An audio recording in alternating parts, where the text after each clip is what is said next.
muito bom poder estar aqui mais uma vez.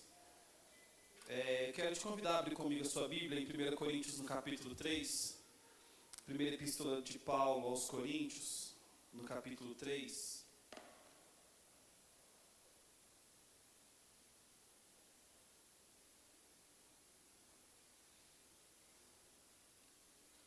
Coríntios, capítulo 3.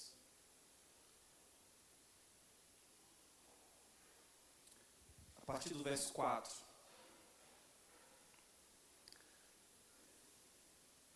1 Coríntios, capítulo 3, a partir do verso 4, diz assim: Porque dizendo um, eu sou de Paulo, e outro, eu de Apolo, porventura não sois carnais? Pois quem é Paulo e quem é Apolo, senão ministros pelos quais credes?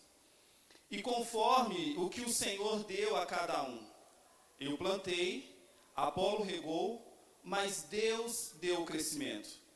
Pelo que nem o que planta é alguma coisa, nem o que rega, mas Deus que dá o crescimento.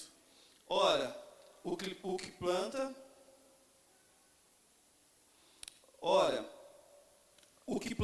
e o que rega são um, mas cada um receberá o seu galardão segundo o seu trabalho.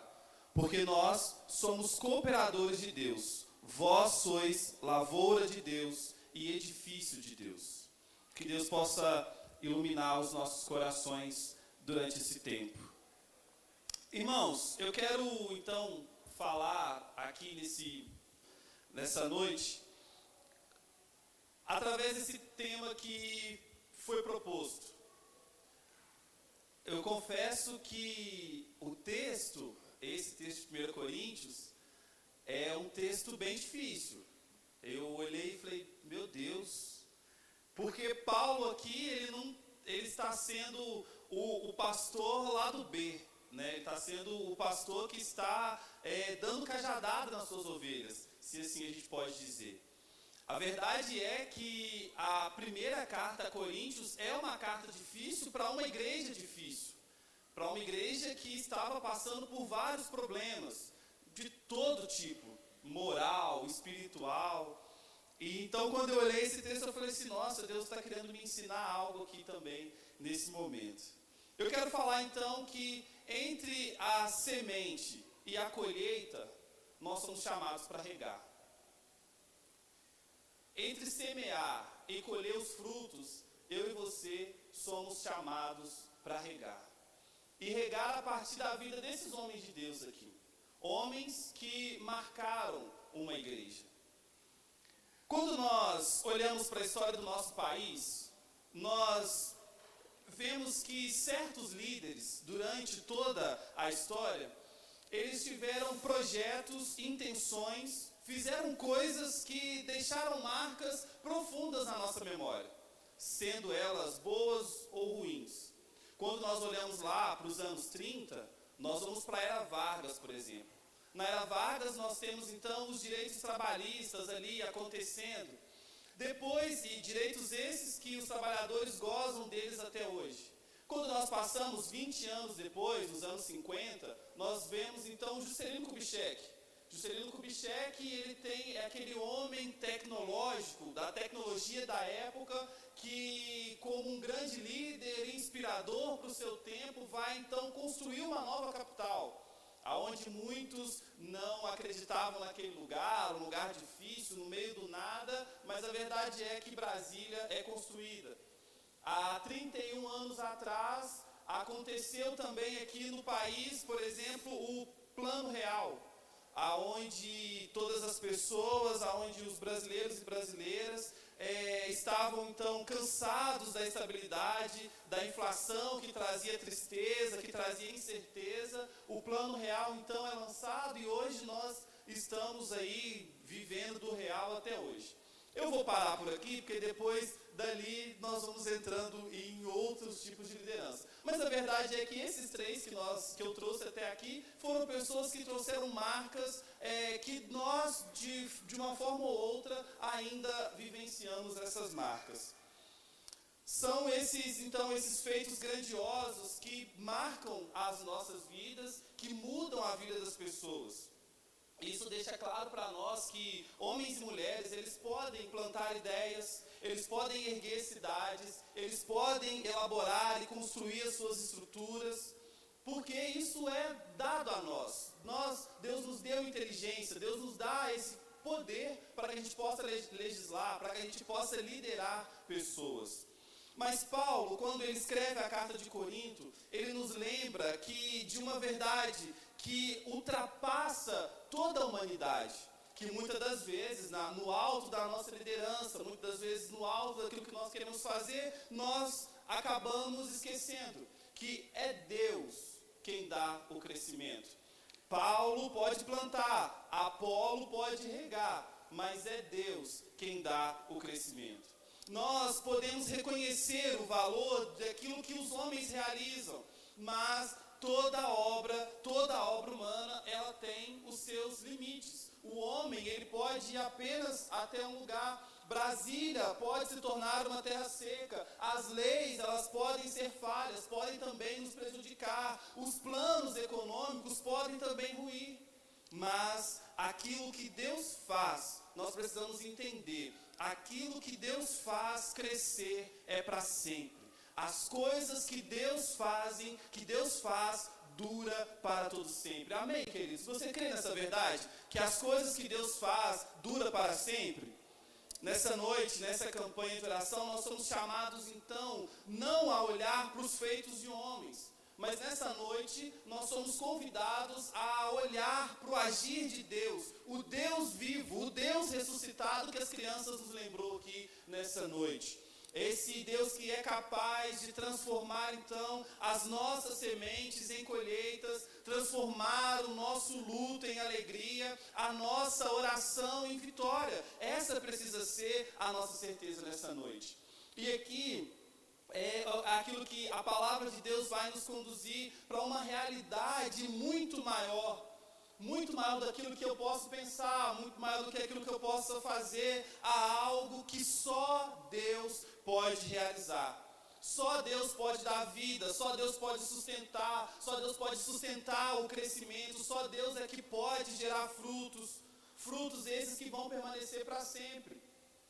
E enquanto igreja metodista, enquanto metodistas que somos, nós também a cada ano passamos por isso. Se a gente pudesse lembrar aqui e perguntar, muitos de nós aqui, muitas das vezes, vamos ser levados a essa igreja. Eu gostava mais do bispo fulano. Eu gostava mais do SD ciclano. Eu gostava mais da época que a outra irmã lá era líder da oração, da época que o outro irmão era líder do louvor. Nós somos pegos para isso, porque as nossas lembranças, muitas vezes nós enraizamos, damos vontade da nossa carne e nós nos apegamos a homens e a mulheres. Mas Paulo aqui, ele vai lembrar para essa igreja, ele vai dizer isso a essa igreja. Quando Paulo, ele escreve a essa igreja de Corinto, ele está falando para uma capital, para uma igreja que estava localizada em uma cidade cosmopolita. Uma igreja que estava dentro de uma cidade cheia de cultura, cheia de comércio, influência política, idolatria. Outros deuses também faziam parte ali daquela congregação, daquelas pessoas. Coisas que perpassavam a cidade, muitas das vezes estavam também entrando para dentro da igreja. Corinto era uma das cidades mais ricas, era uma das cidades mais importantes ali do Império Romano. Corinto é marcada, então toda a cidade é marcada por divisões, por disputas sociais, por escândalos morais e infelizmente tudo isso também estava acontecendo dentro da igreja. Não é à toa que até dentro da comunidade cristã, esse espírito então de competição, de divisão também se manifestava. E é por isso que vem essa palavra que Paulo vai ter que escrever àquela igreja. Vocês estão falando, eu sou de Apolo, eu sou de Paulo. Era como se essa igreja então estivesse caindo na mesma lógica da sociedade. A mesma coisa que acontecia então, o mesmo refrão que estava sendo cantado fora da igreja, estava sendo cantado também dentro da igreja. Então Paulo, ele precisa, sendo um plantador, sendo aquele que cuida das suas ovelhas, vai precisar dizer: olha, eu não posso nem falar com vocês como espirituais, porque vocês não são, vocês ainda são bebês. Paulo então tenta calar aquela voz do mundo que estava ecoando na frente, então, dentro também da igreja. E aí aqui nesse texto existe então essa chave. Paulo, ele não vai negar a liderança. Paulo não vai negar aquelas pessoas que estiveram ali, que ajudaram eles, que pastorearam aquela igreja de alguma forma. Ele não nega a importância daqueles líderes, nem o valor do ministério deles, mas ele mesmo vai apontar para tudo aquilo que eles fizeram. Mas o que Paulo, existe uma palavra aqui no final do versículo 9, que está como cooperadores. No grego nós lemos como diakonoi. Diakonoi. Diakonoi não soa algo parecido para nós? Aí, será que você lembra de uma palavra? Diaconia. Diaconia significa serviço. Serviço significa estar, então, em favor do outro. Paulo vai resumir esses 6 primeiros versículos assim: todos nós somos servos. Todos nós somos cooperadores. A lavoura não é deles, a comunidade não pertence a eles, a igreja então é campo de Deus e nós somos apenas cooperadores. O verbo que Paulo vai usar aqui é esse regar, o potizó. E potizó é um verbo contínuo, é algo de continuidade, é aquilo que sempre está acontecendo. Não é apenas aqui o regar, não é apenas jogar uma gota de água e ir embora e cruzar os braços, mas é nutrir dia após dia, é cuidar com perseverança, é acompanhar com paciência. Mas aí, no entanto, mesmo assim, nem Paulo, nem Apolo, eles tinham o poder de fazer a semente germinar. Porque o milagre da vida, a força que rompe a terra e transforma a semente em árvore, é obra exclusiva de Deus. E aí é exatamente essa verdade que nos guia nessa campanha. É essa verdade que nos guia nessa noite. Nós podemos e temos que plantar com fé. Nós podemos e temos que regar com oração. Nós podemos e temos que servir com amor. Mas a colheita só virá porque Deus é quem dá o crescimento. E diante disso eu queria desenvolver rapidamente aqui, prometo que vou ser rápido. Eu ainda não estou naquela fase que o pastor fala, estou acabando e não está acabando nada. Eu acho que ainda não estou nessa fase, ainda estou no 3º ano de seminário, então estou ainda bem direitinho, quero continuar assim. Mas eu quero desenvolver aqui bem rapidamente 3 pontos sobre essa questão de regar. O primeiro deles é que nós precisamos regar, e que regar é orar até ver a terra encharcada. Regar é orar até ver a terra totalmente molhada. O lavrador, ele não joga a água apenas uma vez e depois ele cruza os braços. Nós temos aqui os irmãos que têm as suas plantações, que cuidam das suas coisas. Eles não vão lá apenas uma vez no mês. Eles não jogam apenas uma gotinha lá e deixa para lá. Não é isso. Ele não fica esperando de braços cruzados o milagre acontecer. Ele rega todos os dias, mesmo quando o solo ainda parece duro, mesmo quando nada verde está aparecendo na superfície. Assim também, meus irmãos e minhas irmãs, precisa ser a nossa vida de oração. Uma oração isolada, ela lança esperança sobre aquele problema. Ela é como uma gota de água no chão seco. Mas ela só vai trazer esperança de fato, ela só vai transformar de fato o ambiente quando eu e você estamos diariamente em oração por conta das nossas causas. A oração ela precisa ser perseverante, a oração ela precisa ser constante, insistente, isso é regar. A oração ela precisa ser como uma chuva que não para até que a terra seja toda encharcada. A igreja, a nossa igreja, nós como igreja, precisamos aprender a orar até ver a terra toda molhada. Nós não podemos parar de orar, nós precisamos continuar orando até de fato ver as promessas, deixar de ser apenas palavras distantes. Porque um dia Deus me falou, quando eu entrei nessa igreja, está vendo como é que fica cada vez mais longe? Quando eu entrei na primeira vez nessa igreja, Deus me falou, e aí você se esqueceu. Você foi como esse lavrador que regou apenas uma vez e sumiu. E deixou, um milagre a qualquer momento vai acontecer. Quando nós intercedemos pelas famílias, não basta apenas pedir uma vez. Nós precisamos continuar pedindo, regando essas famílias com oração. Quando nós clamamos por avivamento, a oração por avivamento, o avivamento não vai chegar se nós orarmos apenas uma vez aqui no domingo. Não, o avivamento chega, ele precisa chegar primeiro lá no seu quarto, ele precisa primeiro chegar lá na sua casa, para depois tomar essa igreja, para depois tomar as ruas. Mas para isso eu e você precisamos ser constantes na nossa oração. Quando nós pedimos cura, nós não podemos apenas esperar isso em silêncio. Nós não podemos apenas olhar para o diagnóstico, Deus vai fazer, e se Deus quiser. Não, nós precisamos regar em oração. Precisamos estar constantemente em oração, até ver a terra toda molhada. Isso é regar. Esse é um ato contínuo.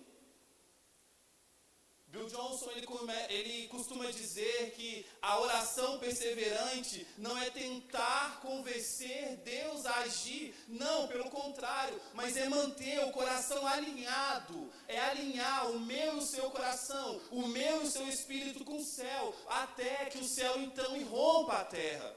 E aí eu e você podemos ver o céu agindo nas nossas vidas. E aí eu e você podemos ver o céu agindo na nossa igreja. E aí nós podemos ver o céu agindo no nosso país. Isso é sobrenatural. Isso é agir no sobrenatural de Deus. Então, meu irmão e minha irmã, quando você dobra os seus joelhos, você não está apenas pedindo. Você não está apenas fazendo algo que a sua religião permite. Não, quando você dobra o seu joelho, você está regando um campo aonde Deus vai atuar. Aonde Deus vai fazer a promessa crescer. Quando você dobra os seus joelhos em oração, você está regando o campo do sobrenatural, mesmo que alguém não acredite, mesmo que há muito tempo atrás, quando você entrou nessa igreja, etc e tal, mas nessa noite, o Senhor me traz aqui para você se lembrar daquilo que está em Romanos. Na oração, sejam constantes. Na oração, sejam constantes. Assim como aconteceu com Elias. Elias, ele viu ali uma nuvem, ele teve a esperança que ia chover, mas Elias não parou de orar até que todo o céu fosse cheio de água. Até que todo o céu, então, emanasse a água que a terra estava precisando. Então, meu irmão e minha irmã, na oração, sejam constantes. Ore até ver a terra molhada. Segundo ponto, regar. Para esse serviço de regar, Deus nos chama, Paulo chama essa igreja problemática, a essa igreja, eu não diria que Coríntios era uma igreja problemática, era, até pode ser, mas era uma igreja humana, e nós temos os nossos problemas, e nós temos as nossas dificuldades, e infelizmente eles estavam trazendo aquilo que era de fato ruim para dentro da casa de Deus. Mas o Paulo aqui, ele vai chamar eles para regar essa terra. E regar é amar até doer. Regar é amar até o fim. Regar, quando nós, então, nos dispomos a plantar algo, nós estamos aceitando o chamado do cuidado. O chamado do compromisso. Paulo, ele fala sobre regar, mas ele não está apenas se referindo à oração, mas ele também está falando de um cuidado com a comunidade. Naquele tempo, o Cefas, que estava ali como alguém, que era o cara da vez. Paulo estava só olhando, né, fazendo as suas viagens. Paulo poderia ter dito assim, mandado um zap, Cefas, é contigo. Eu já fiz, eu já plantei, o Apolo já regou, agora, meu amigo, é com você. Não, Paulo ele continua cuidando daquela igreja. Ele deixa claro que ninguém é o dono da lavoura, mas que todos ali são cooperadores. E o que isso significa, meu irmão e minha irmã? Significa que regar é colocar a nossa vida, a sua vida, em favor do outro. Nutrir com fé, sustentar os fracos, caminhar junto, mesmo quando dói. Uma palavra que dentro do nosso meio está muito esvaziada, discipulado. Discipulado. Discipulado de verdade. Nós confundimos discipulado com apenas abrir a sua casa. Confundimos discipulado com apenas números. Confundimos discipulado como um jeito de fazer crescer. Discipulado não é isso. Discipulado é quando eu e você nos colocamos a favor da vida do outro. Regar até doer. É quando tem aquela terra seca. Não sei quantos de vocês já tiveram a experiência de alguém que acabou de comprar um lote e só tem barranco e mato. E a pessoa viu, olha, acabei de comprar um lote. E aí você fica, meu Deus, até cavar isso tudo aqui vai tirar uns 10 mil caminhões de terra. Gente, isso aqui está no morro, pelo amor de Deus. E vai valorizar, e a pessoa vai valorizar, vai passar as fotos, vai valorizar nada. Isso aqui vai virar uma comunidade, meu Deus. Irmãos, regar é isso. Discipulado é isso. Cuidar de vidas até mesmo quando ninguém acredita. Olha para a vida de Barnabé. Paulo tinha acabado de se converter. Ah não, agora eu sou crente, gente. Eu vi uma luz, fiquei cego e tal, agora eu sou crente. O cara já tinha matado um tanto de crente. Presenciou a morte de Estevão, todo mundo viu isso. Mas Barnabé acredita na vida daquele homem. E fala, não, eu vou te discipular. Correndo perigo de vida. O que os outros cristãos, Barnabé, você está doido? Isso é só uma artimanha dele. Esse cara é militar, esse cara só quer saber onde a gente está. Discipular é isso, é estar presente. Qual foi a última vez que você deixou todas as suas coisas e falou, vou ao hospital hoje, orar por alguém? Vou facilitar o hospital, né? Enfim, depois do Covid a gente ainda está meio assim, cheio de restrições. Qual foi a última vez que você pegou o seu WhatsApp, que você fica nele o dia inteiro, e lembrou do irmãozinho, de uma irmãzinha, que há muito tempo, quando você entrou nessa igreja, você não vê mais. Isso é regar na vida dos outros. Essa é a continuidade, porque o amor que não está disposto a correr riscos, ele nunca vai mudar o mundo. A gente canta, a gente lê, somos corpo. Eu brinco que quando a gente canta que somos corpo é porque já era, já está difícil, a gente precisa lembrar disso. Mas para esse tempo de regar, Deus está nos chamando então a sustentar a vida de outras pessoas. Para esse tempo de regar, Deus está nos chamando para sustentar a vida daquelas pessoas que era como Paulo, desacreditado. Assim como foi com Paulo e Barnabé, logo depois foi com João Marcos, assim como foi com Jesus e os seus discípulos, lavando o pé deles, mesmo Pedro, sabendo que Pedro ia negar, mesmo Judas, sabendo que Judas trairia, Jesus foi lá e fez. Maior prova de amor é de Cristo Jesus, que amou e amou até o fim, e o amor de Jesus mudou o mundo, transformou a história entre antes e depois. A história não foi transformada entre antes e depois de César, entre antes e depois de Getúlio Vargas, entre antes e depois do JK, não foi. A história foi transformada depois do maior amor do mundo. Aquele que regou amor na minha e na sua vida. Em terceiro lugar, regar é confiar em Deus. Regar é confiar. Regar é agir na dependência de Deus. Porque plantar pode ser muito emocionante. Regar exige perseverança. Mas confiar em Deus é o que vai dar o sustento para tudo isso. O agricultor, ele pode ser a pessoa mais diligente com a sua terra. O agricultor, ele pode semear, ele pode regar, mas o agricultor, o cooperador, que sou eu, que é você, não pode forçar uma semente a brotar. A gente apenas espera, meu irmão. A gente apenas espera, confiante no tempo da chuva, no tempo da água.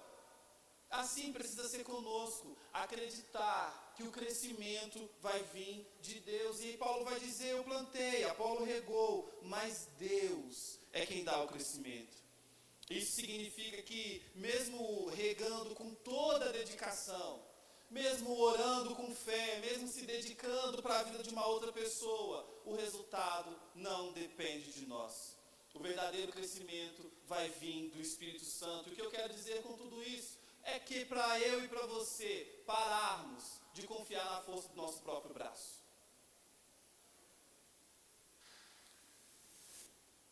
Sabe por quê?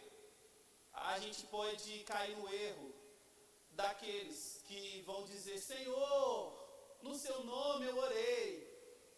Senhor, no seu nome.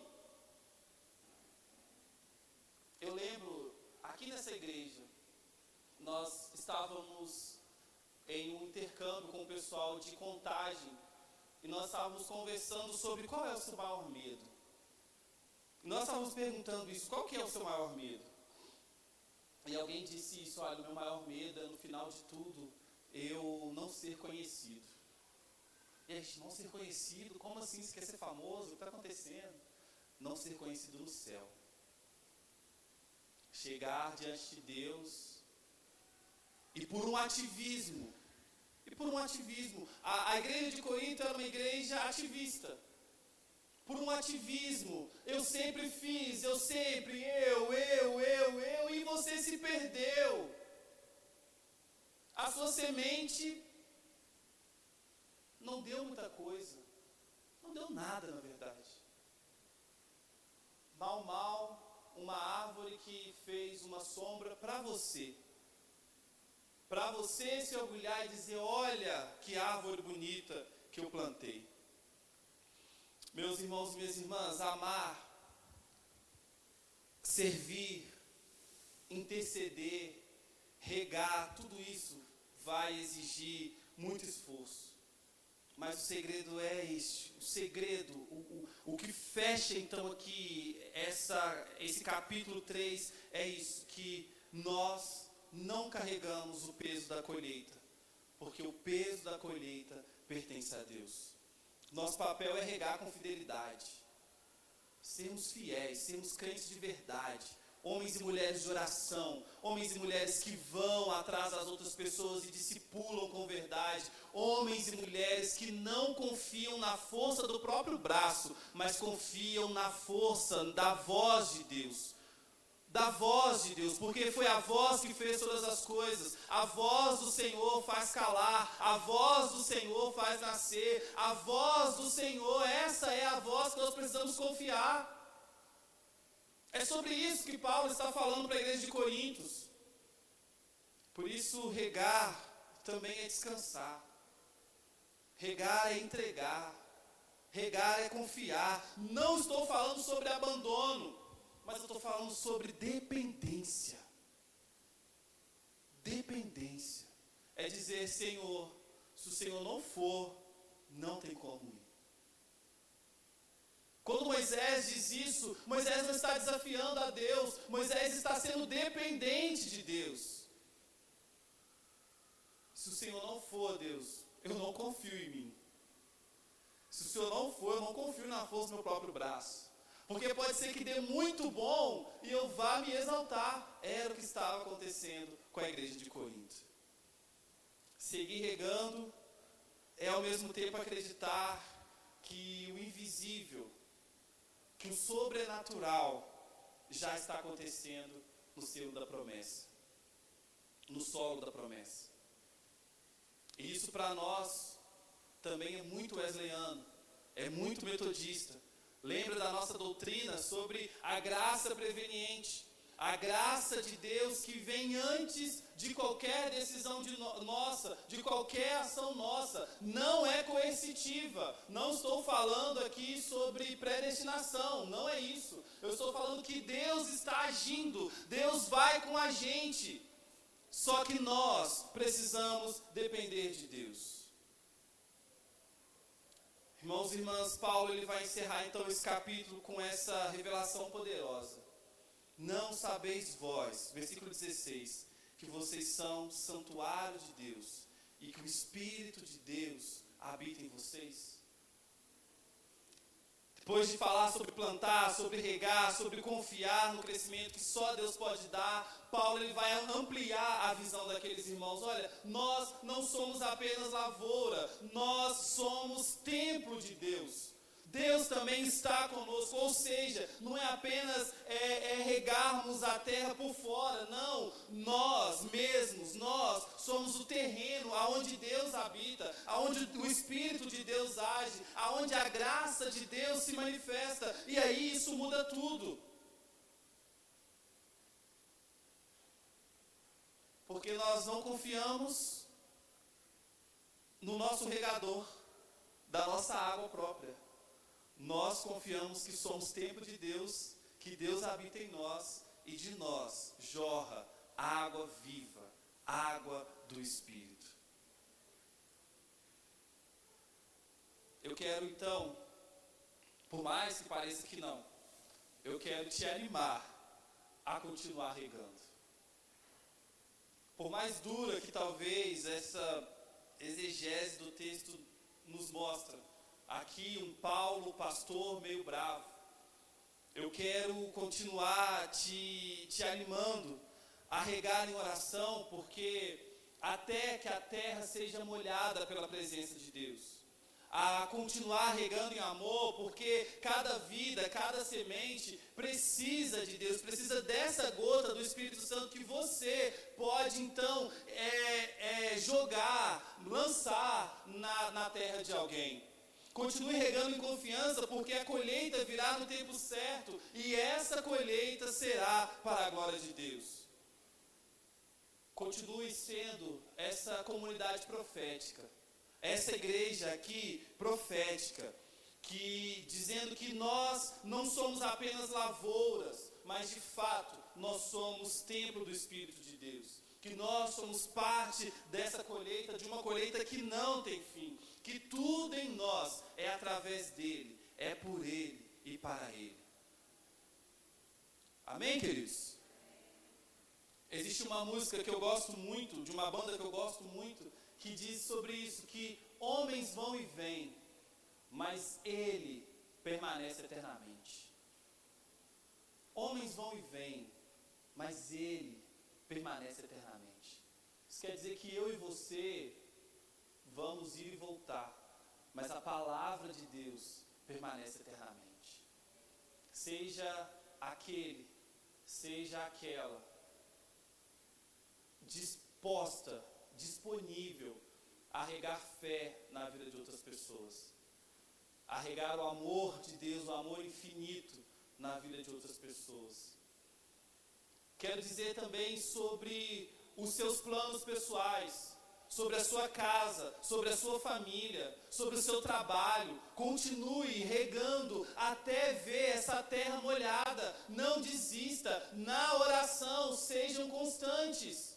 Na confiança, sejam constantes. Na dependência, sejam constantes ao Senhor.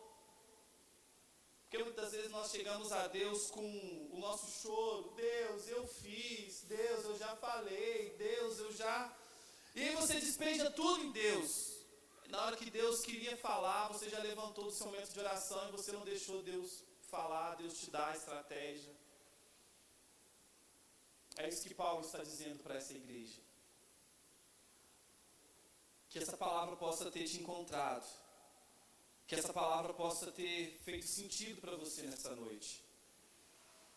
Talvez você esteja aqui há muito tempo regando com lágrimas, sem ver ainda o broto da promessa. Talvez você chegou aqui literalmente cansado. Mas eu queria te convidar nessa noite a trazer essa semente ao altar do Senhor. Será que tem uma semente aí ainda? E dizer, Deus, eu acho que até aqui eu plantei errado. As substâncias que eu deveria ter usado, eu usei pelo meu eu.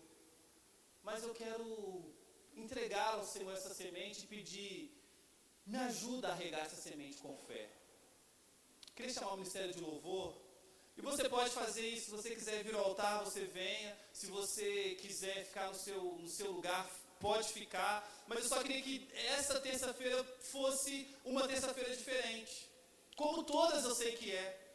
Porque a palavra do Senhor, ela se renova. E todos os dias existe um desafio novo. E o seu desafio hoje é trazer essa semente ao Senhor. Feche seus olhos. Agora aqui é só o Ministério de Louvor se arrumando. Você já viu isso várias vezes. Não desligue. Feche seus olhos e diga isso, Deus. Talvez eu me equivoquei. Talvez até aqui eu fiz com o meu próprio braço. Talvez até aqui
de crescer um pouco mais.